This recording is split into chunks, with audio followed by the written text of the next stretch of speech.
cứ vô tư và lạc quan lên em ơi, chỉ là không yêu thương thôi sao nước mắt phải rơi. Em cứ vô tư và lạc em cứ vô tư và lạc quan lên em ơi, chỉ là không yêu thương thôi sao nước mắt phải rơi. Tình giống như sóng biển to ngoài đại dương xanh, anh sẽ luôn bên em nên đừng ngại thương. Anh sẽ có vài hạt mưa hay sấm chớp còn vương ngang.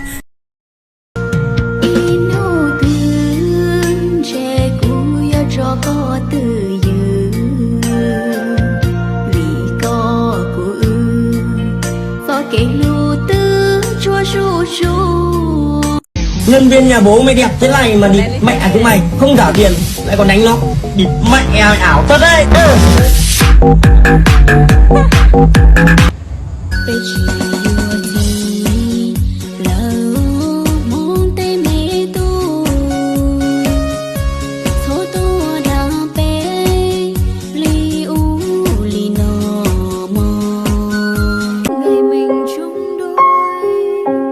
Sài Gòn ngày cuối hạ, em cô gái tóc ngắn ngang vai, nụ cười em tỏa nắng và ánh mắt đẹp như sương mai. Dáng nhỏ phở rong cao nhỏ nhỏ lì nè, cho cha chan chê cha thao bê tê,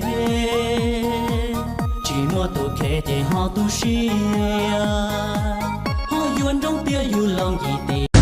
Nàng biết tế tia nu nói giờ bỏ nia nu rau xe cơ kia cùng nia có yêu tao cu.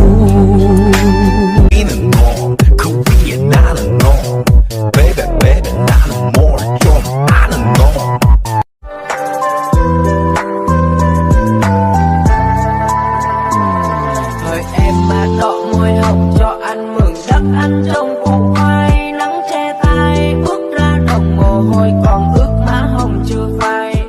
Nhẹ trâu lúa tu tí, giá lời sáng chỉ nhau ba, trâu móng riêng quần trâu móng nhà sống chuồn làng bên còn ai đang đọc từng bao cái qua nhà em cho má em mừng. Hỡi em mà đọ môi hồng cho anh mừng đất anh trong củ khoai, nắng che tay bước ra đồng mồ hôi còn.